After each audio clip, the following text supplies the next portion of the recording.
제주도에 해녀들이 많죠. 지금은 아주 많진 않지만, 그런데 제주도에도 해녀가 있지만 흑산도에도 해녀가 있다라고 합니다. 지금은 잘 모르겠지만 흑산도에 한 소녀가 들어오게 됩니다. 그리고 해녀로 들어갑니다. 상군이 받아줘요. 해녀 중에 왕초를 상군이라고 부르죠. 산군이 아닙니다. 상군. 산군은 뭐예요? 산군? 상군은 호랑이죠. 호랑이 말고 상군이라고 합니다. 해녀 왕초의 말을 해녀들은 들을 수밖에 없는데, 원래 그런 일을 하는 사람들은 좀 배타적이죠. 다른 데서 온 사람들을 잘 받아들이지 않습니다. 그런데 상군이 받아주니까 다른 해녀들도 뭐 어쩔 수 없는 거 아니겠습니까? 그런데 어느 날부턴가 해녀들이 하나씩 둘씩 죽어가기 시작을 합니다. 난리가 났죠. 왜 죽는 걸까? 물이라는 곳이 워낙 두려운 곳이기도 하죠. 그래서 바다에서 먹고 사는 사람들은 용왕을 잘 모시려고 하죠. 뭐가 많습니까? 제사가 많습니다. 툭 하면 제사를 지내죠. 혹시라도 바다에서 사람들이 죽으면 누가 화가 났다? 용왕님이 화가 났다. 그래서 제물을 또 바치고 해야 합니다. 섬에는 무당들이 있어요. 이 무당들이 엄청난 역할을 하죠. 어떤 일이 있을 때 해석을 해주고 그거에 대한 해결책을 제시해 줍니다. 대부분 굿으로 끝나죠. 사람들이 죽어가니까 굿을 합니다. 그런데 계속 죽어가는 거예요. 이게 도대체 무슨 일일까? 결과가 있다면 원인도 있는 것이다. 혹시라도 용왕님이 화가 났다면 누가 용왕님을 화나게 했는지를 잡아내야 됩니다. 그러다가 몇몇 해녀가 이렇게 말을 해요. 새로 들어온 해녀가 부정한 짓을 합니다. 그래서 그 일에 대해서 조사를 해봤더니 한 총각이 이 해녀를 좋아했어요.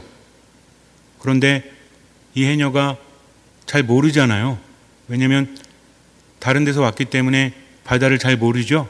그래서 해산물 채취를 잘 못하니까 이 총각이 워낙 수영도 잘하고 그런 걸 잘하는 사람이어서 몰래 해산물을 채취해서 그녀의 통 있죠, 통.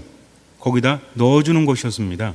그러면서 좋아했어요. 부정한 짓을 저지른 것은 아니고 그냥 좋아합니다. 그러다 어느 날 걸렸죠. 해녀가 말합니다. 이러지 말라고. 나에게 좋은 것이 없다고.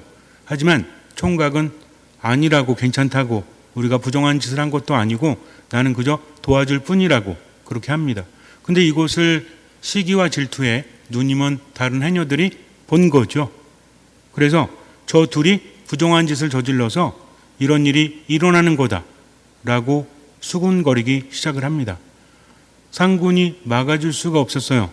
거의 대부분의 해녀들이 그녀를 적대시했기 때문입니다. 그리고 무당도 말했어요. 한 해녀가 부정한 짓을 저질러서 모두 죽게 될 것이다. 그러니 사람들이 들고 일어납니다. 그 여인을 제물로 바쳐야 된다. 그래서 좀 허술하게 만든 배에 태워서 그 여인을 바다 한가운데로 보내려고 합니다. 그러면 죽을 수밖에 없죠. 튼튼한 배가 아니기 때문에. 그런데 그때 한 사람이 나서서 그것을 해결해 줍니다. 이것은 용왕이 분노했기 때문이 아니라 바다 아래에 차가운 기운을 띤 물줄기가 있어서 그렇다. 이것이 어느 시기가 되면 이곳으로 흘러들어온다. 문헌에 의하면 옛날에도 많은 사람들이 죽어갔다. 물 위는 따뜻하지만 물 안으로 들어가게 되면 갑자기 차가운 물이 흐른다는 거죠. 물에도 흐름이 여러 가지가 있죠. 보통 동해안 같은 데 가도 겉에는 멀쩡하지만 안에 커다란 급속한 흐름이 있어서 거기에 휘말리게 되면 죽는다고 하지 않습니까? 이런 거하고 비슷하다는 거죠. 근데 해녀들이 해산물을 채취하기 위해서 바닷속으로 들어가잖아요. 평상시 잘한다라고 했지만 차가운 기류가 흐르니까 거기에 심장마비가 와서 죽었던 것입니다. 이것을 밝혀내요. 이 사람이 정약용의 형인 정약전입니다. 아마 자산어보라는 소설이나 영화를 보신 분들은, 영화는 잘 모르겠어요. 소설에는 그러한 내용이 나옵니다. 실제인지 아닌지 모르죠. 어쨌든 정약전이 그렇게 해결을 합니다. 그 자체가 사실이다 아니다가 중요한 것이 아니라 이러한 일들은 옛날에는 자주 일어났다라는 거죠. 바닷가 같은 데 가면 고기를 많이 못 잡거나 사람이 죽게 되면 구슬하죠.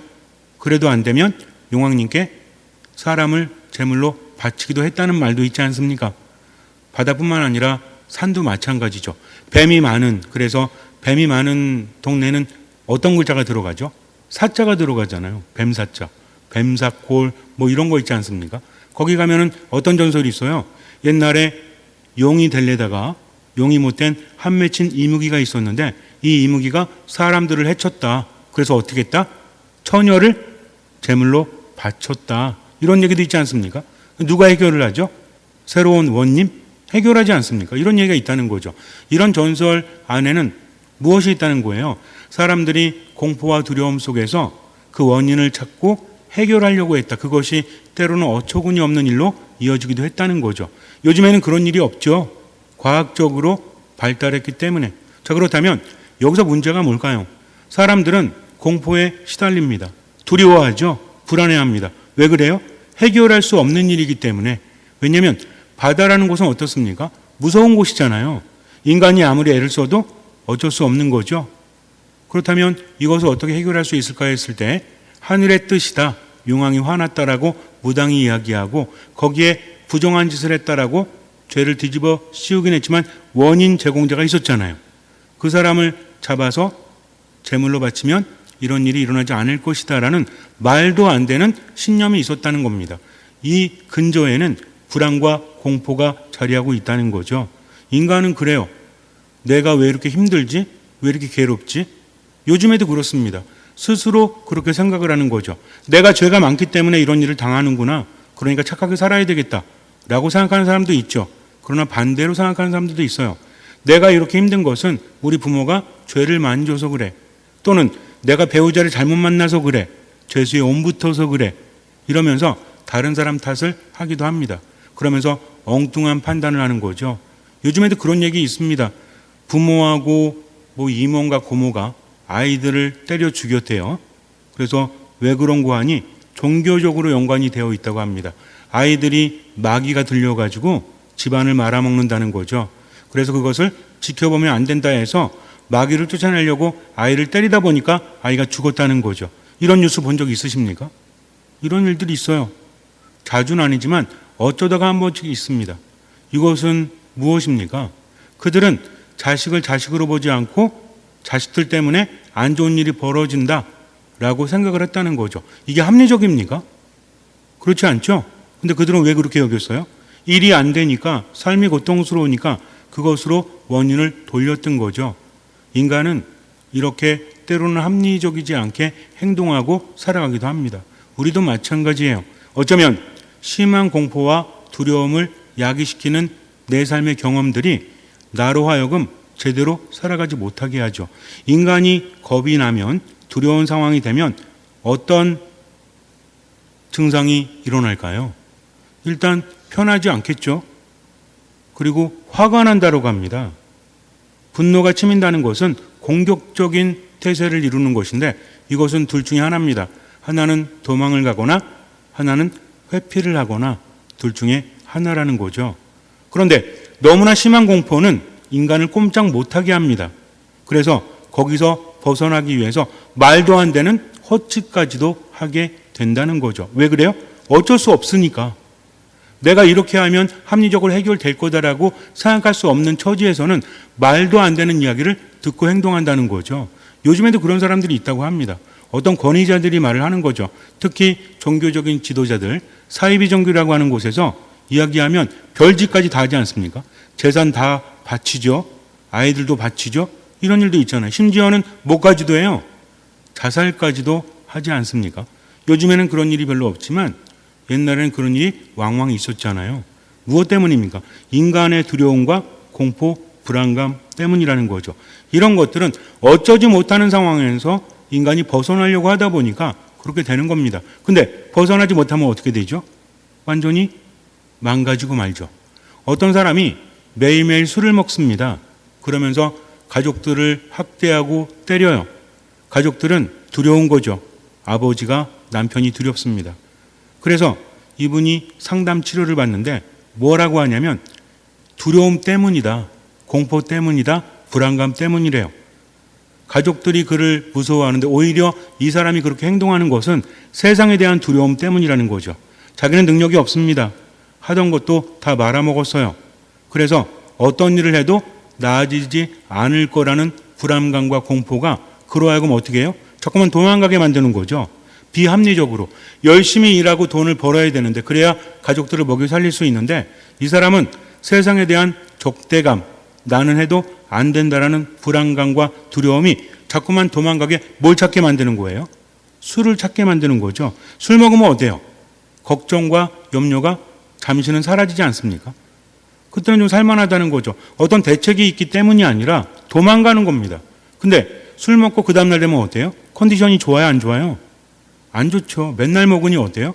처음에는 한 잔, 두 잔 만족했겠죠? 그 다음에는 어때요? 내성이 생기잖아요. 그래서 술은 먹으면 먹을수록 느는 겁니다. 이게 좋은 거예요, 안 좋은 거예요? 좋을 수도 있고 안 좋을 수도 있죠. 자꾸만 먹다 보니까 술을 많이 마시게 되고 그 다음 날에는 어때요? 몸은 더 무거워지죠. 일할 수 있겠습니까? 아침에는 일어나지 못하고 점심이 지나서 일어났으니 돈을 벌 수 있겠어요? 그러면서 또 어떤 생각이 들어요? 가족들을 학대하고 그러면서도 가족들에게 미안한 마음도 있겠죠? 이게 아니잖아요. 학대하고 싶어서 그렇게 하는 게 아니라 내가 가정의 구실을 하지 못하니까 나를 무시하는구나 하면서 또 화가 나는 겁니다. 세상에 대한 분노가, 자신에 대한 분노가 가족들에게 전가되는 거죠. 그러면서 가족을 더 학대합니다. 그리고 상황은 더 안 좋아지겠죠. 가족들이 어떻게 보겠어요? 사랑스러운 눈초리로 우리 아빠다, 내 남편이 이렇게 보겠습니까? 두려움과 공포로 멀리하겠죠. 본인은 그게 더 싫은 거예요. 하지만 그럴수록 삶은 더 망가집니다. 술을 더 먹습니다. 그 다음 날은 완전히 망가져서 제대로 하지 못해요. 또 무시한다고 확대합니다. 이러면서 점점 악순환은 반복되어지고 더 커지는 거죠. 이 사람도 무엇 때문이다? 세상에 대한 두려움 때문이라는 거죠. 불안감 때문이라는 겁니다. 그것을 해결하고자 회피했지만 아무것도 해결되지 않았다. 그래서 인간은 뭔가 기대감이 있고 희망이 있을 때 바뀔 수 있다라고 합니다. 이게 무너지니까 바뀌지 않는 거죠. 젊은 사람들은 그래도 희망이 있다라고 여기지만 나이가 들수록 희망은 점점 커져요, 작아져요? 점점 작아지죠. 왜? 변할 수 있는 가능성이 별로 없잖아요. 그러니까 어떻습니까? 성격은 더 강해지는 거고 안에 있는 불안과 공포는 더 커지는 겁니다. 나이가 들면 들수록 오히려 단단해져야 되는데 오히려 어때요? 오히려 더 불안하고 두렵고 아무것도 변하지 않을 거라는 그런 확신이 있어가지고 삶이 점점 힘들어진다는 거죠. 이것이야말로 큰 문제입니다. 이거를 해결하지 않는다면 우린 결코 나아질 수 없어요. 순간 기분은 좋아질 수 있습니다. 기분 전환은 될 수 있죠. 하지만 흐름이 바뀌지 않는다는 거죠. 그렇다면 어떻게 해야 될까? 희망이 있어야만 바뀔 수 있다. 또 바뀔 수 있다는 가능성, 기대가 있어야만 바뀔 수 있다는 거죠. 우리가 바뀔 수 있는 가능성은 무엇입니까? 우리는 하나님을 믿고 있죠. 비록 내 자신은 부족하고 능력이 없다고 할지라도 누가 함께 하시니까? 하느님께서 함께 하시기 때문입니다. 그 하느님을 우리가 제대로 안다면 우리 삶은 바뀔 수밖에 없죠. 왜? 하느님께는 모든 것이 가능하기 때문입니다. 우리는 그분의 도우심이 없다면 아무것도 할 수 없다. 그러나 도우심이 있기 때문에 그 무엇도 할 수 있다라는 믿음을 가지고 있다라는 거죠. 이런 믿음은 아까도 말씀드린 두 가지 기대와 희망이 있어야만 깊어질 수 있는 거죠. 하느님께서 나를 사랑하신다. 나와 함께 하신다. 하느님께서 이끌어 주신다라는 기대감이 있어야 됩니다. 근데 믿음 생활이 깊지 않다면 이런 기대감이 생길 리 없죠. 하느님을 모르는 거죠. 그냥 성당에만 나오지만 하느님이 어떤 분이신지 체험하지 못하니까 믿을 수가 없는 겁니다. 그래서 하느님을 제대로 알고 그분과 함께 살아가야만 하느님께 대한 기대감이 있을 수 있고 또 희망이 있을 수 있다. 이런 희망도 뭐예요? 우리가 아는 것만 가지고 희망이 생기지 않죠. 무엇을 가지고 희망이 생깁니까? 뭘 가지고 희망이 생겨요? 체험을 통해서 희망이 생긴다는 거죠. 그런데 이런 체험이 없으니 희망도 기대도 생겨나지 않아요. 그리고 삶은 바뀌지 않습니다. 예수님께서 기도를 하시고 제자들을 먼저 배에 태워서 보냅니다. 밤이 되도록 예수님께서 오시질 않아요. 그런데 그때 맞바람이 불어요. 제자들은 갈릴레아 호숫가 주변에 살고 있던 사람들입니다. 누구보다도 갈릴레아 호숫가를 잘 알고 있다는 거죠. 갈릴레아 호숫가는 바다와도 같았어요. 너무나 커서. 그래서 사람들은 갈릴레아 바다라고 불렀습니다. 여기가 굉장히 편안하고 잔잔해요. 그러나 바람이 불기 시작을 하면 난리가 납니다. 맞바람이라고 하죠. 갈릴레아 호수는 좀 낮은 곳에 있어요. 주변이 산입니다. 산은 어떤 곳이죠? 바람이 산을 넘으면 강해지죠. 올라갔다 내려오면. 그런데 호숫가 주변이 다 산이다. 여기에서 바람이 사방에서 불어온다. 그럼 어떻게 되겠어요? 예전에도 몇 번 설명을 드렸지만 유리잔에다가 물을 담고 나서 이렇게 흔들면 어떻게 될까요? 잔을 흔들면 안에 있는 물이 어떻게 돼요? 출렁출렁하면서 위로 솟구치겠죠? 바로 이와 같습니다. 더군다나 때는 밤이었어요. 앞도 보이지 않습니다. 인간의 공포심이 극대화될 수 있다는 거죠. 귀신은 보통 언제 나오죠? 귀신이 낮에 나와요? 밤에 나와요? 밤에 나오죠? 밤에 보셨어요, 귀신? 근데도 우리는 그렇게 알고 있어요. 왜? 밤이라는 것은 아무것도 보이지 않기 때문에 공포를 유발할 수 있는 것입니다. 인간이 가장 힘들 때가 아무것도 알 수 없을 때래요. 내가 어떻게 해야만 이 상황이 나아질 수 있지? 안다면 힘들어도 괜찮아요. 근데 알지 못하니까 두려움 속에 빠져서 허우적거리는 거죠. 그때 예수님께서 걸어서 오십니다. 제자들이 할 수 있는 것이라고는 그냥 붙들고 있는 거죠. 아무리 세게 붙들어도 배가 뒤집어지면 그들은 죽습니다. 죽음의 공포를 그들은 아주 크게 느끼고 있는 거죠. 더군다나 물이라는 것은 뭐예요? 죽음을 의미하죠. 고여있는 물은 죽음을 의미하지 않습니다. 어떤 물이 죽음을 의미하죠? 움직이는 물. 그래서 움직이는 물은 굉장히 무서운 겁니다. 파도가 엄청나게 친다면 바다도 무서운 곳이죠. 그럴 때는 바다에서 놀 수나 있겠습니까? 요즘에 휴가철이라서 그런지 텔레비전을 보게 되면 뉴스에 하루에 한두 명씩 꼭 나오더라고요. 물놀이 하다가 사망. 40대 남성이 50대 남성이 계곡에서 사망. 계속 나옵니다, 요새. 왜? 사람들이 많이 몰리니까. 물이라는 곳은 즐겁게 놀고 있는 곳이지만 또 어떤 속성을 가지고 있다? 죽음이라는 속성을 가지고 있다는 거죠. 어떤 물이? 성난물이. 제자들이 이렇습니다. 왜? 아무것도 할 수 없기 때문에. 우리 인생도 마찬가지잖아요. 내가 아무것도 할 수 없으니까 화가 나고 내가 아무것도 할 수 없으니까 무서운 겁니다. 그러니까 모든 것들이 망가지는 거죠. 인간의 내면이 이래요. 겉으로 볼 때는 멀쩡할지 몰라도 내 안에 있는 물이 출렁거리기 시작을 하면, 바람이 불기 시작을 하면 공포에 휩싸입니다. 그러니까 어때요? 공황장애를 앓기도 하고 불안장애를 앓기도 하고, 사람들이 볼 때는 아유 멀쩡하게 왜 그래? 마음 단단히 먹고 살아 라고 하는데 마음을 단단히 먹을 수 없어요. 이미 흔들리고 있는데 어떻게 단단히 먹습니까? 그래서 삶이 힘들어지는 거죠. 그것을 견디지 못하고 주변에 있는 사람들에게 어떤 형태로? 분노의 형태로 자꾸만 표출하니까 본인도 힘들고 주변 사람들도 힘들어지는 겁니다. 어쩔 수가 없다는 것을 우리가 인정할 수 있어야 돼요. 그런데 멀리서 예수님께서 오시고 제자들은 예수님을 보고 유령이라고 외칩니다. 이미 겁을 먹고 두려움 속에 그들은 휩싸여 있기 때문에 예수님이라고 여길 수 없는 거죠. 그럴 때 무엇이 들립니까? 말씀이 들립니다. 우리가 두려움 속에서, 불안감 속에서 이러지도 저러지도 못하고 짜증과 분노 안에서 힘들어하고 있을 때, 모든 것들이 망가지고 있을 때 말씀이 들립니다. 말씀은 살아있고 힘이 있죠.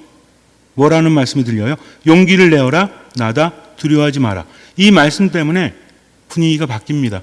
여전히 바람은 불고 있어요. 그런데 제자들은 말씀을 들었고 이제 마음이 움직이기 시작을 합니다. 베드로가 말하죠. 주님이시거든 저더러 물 위를 걸어오라고 명령하십시오. 예수님께서 또 말씀을 하십니다. 오너라 라고 하시죠. 말씀이 제자들을 움직였어요. 그저 움켜잡고 있었지만 그분의 말씀, 나다, 용기를 내어라, 안심하여라, 그리고 오너라 라는 말씀이 들렸을 때 더 이상 두려워하지 않습니다. 어떻게 하죠? 물 위를 걸어가죠. 말씀이 움직이게 하는 거예요. 이렇게 끝나면 좋을 텐데 그렇지가 않아요. 세상은 만만하지 않습니다. 하나님을 체험하고 그분의 말씀을 듣고 마음이 단단해졌는데 또 흔들리죠? 왜 흔들려요? 물 위를 걸어가다가 거센 바람을 보고서는 그만 두려워집니다. 하나님을 믿고 인생을 살아감에 있어서 단단해진 마음이 생긴다고 할지라도 흔들릴 수밖에 없다. 바람은 계속 불어대기 때문에 그래요. 그래서 거센 바람을 보았다고 합니다. 누구를 바라보지 못한 거죠? 예수님을 바라보지 못했어요. 예수님도 보이고 거센 바람도 보여요. 누굴 봤어야 돼요? 예수님을 봤어야 됩니다. 그러나 거센 바람을 보았던 거죠. 그때 물속에 빠져들기 시작을 합니다. 죽음을 향해서 나아가는 거죠. 그때 주님 저를 구해 주십시오라고 베드로가 소리 질러요. 예수님께서 손을 내밀어 그를 붙잡아 주십니다. 그리고 이끌어내시죠. 죽음에서 생명으로. 그리고 뭐라고 하십니까? 이 믿음이 약한 자야 왜 의심하였느냐라고 말씀하십니다. 이것은 질책일까요? 물론 질책이기도 하죠. 그러나 깨달으라는 거죠. 무엇을? 믿음을. 믿음은 무엇이다? 이제 여러분들은 묵상하실 수 있을 겁니다. 믿음은 뭐죠? 그래, 안 빠져 죽어. 나는 빠져 죽지 않아. 이게 아닙니다. 믿음은 무엇입니까? 거센 바람 속에서도 누구를 보는 거예요? 예수님을 보는 거죠. 왜? 예수님이 나다라고 말씀하셨기 때문에 그래요. 예수님께서 용기를 내어라, 두려워하지 마라. 내가 여기 있다라고 말씀하셨기 때문에 그래요. 거센 바람이 불어와도 파도가 일렁거려도 내가 있으니 너희는 죽지 않는다라고 말씀하신 겁니다. 그리고 나서 예수님께서 배에 오르시자 바람이 그칩니다. 이거 우리가 연결할 수 있어야 됩니다. 베드로가 어떤 체험을 했을까? 그것을 지켜보던 제자들이 어떤 체험을 했을까? 베드로가 물에 빠져들 때 다 놀랐겠죠? 예수님께서 잡아 일으켜 주셨어요. 이 믿음이 약한 자야 왜 의심하느냐? 그리고 나서 배에 오르시니까 바람이 그칩니다. 이러한 체험은 무엇을 더 깊게 만들어주죠? 믿음을 더 깊게 만들어줍니다. 주님께서 오시니까 모든 것이 가라앉는구나. 뭐가 가라앉아요? 몸이 가라앉는 게 아니라 바람이 가라앉습니다. 배는 더 이상 흔들리지 않는다는 거죠. 이것이 바로 믿음이에요. 믿음이란 무엇이다? 믿음을 가질 때 바람이 불지 않는 것이 아닙니다. 하느님 믿는데 왜 이렇게 힘든 일이 생기지? 하느님 믿는데 왜 이렇게 일이 잘 안 되지? 그럴 수 있어요. 그러나 하느님을 믿기 때문에 모든 것이 가라앉을 수 있는 거죠. 그분만 바라본다면. 그래서 믿음이란 무엇이다? 그분을 바라보는 거다. 언제 바라봅니까? 그분의 말씀이 들려올 때. 우리도 마찬가지예요. 내가 힘든 상황 가운데서 괴로워할 때, 어쩌면 내가 비이성적으로 비합리적으로 다른 엉뚱한 짓을 하려고 할 때 무엇이 들린다? 말씀이 들린다. 그 말씀은 우리에게 무엇을 준다? 기대와 희망을 준다는 거죠. 말씀을 듣다 보면 뭐가 생깁니까? 용기가 생깁니다. 말씀을 듣다 보면 길이 열린다는 거죠. 그래서 그 말씀에 의지해서 주님께 한 걸음 나아가죠. 근데 또 빠질 수 있어요, 없어요? 있어요. 베드로도 그랬으니까. 왜? 우리는 나약한 인간이기 때문에. 그럴 때 주님께서는 말씀만으로 우리를 인도하시는 것이 아니라 손을 잡아서 꺼내주신다. 그러니 어떻게 하면 된다? 그 순간에 그분을 바라보면 된다는 거죠. 그리고 나서 그분이 보여주시는 모든 삶의 기적 안에서 우리는 무엇을 느낍니까? 믿음을 느끼고 체험을 하게 된다는 거죠. 그러면서 믿음은 조금씩 자라나는 겁니다. 하느님과 함께 할 때. 그러나 저절로 자라나는 것이 아니라 어떨 때 그분을 바라보고 그분의 말씀을 듣고 언제를 살아갈 때? 지금을 살아갈 때 믿음은 점점 자라나게 되는 거죠.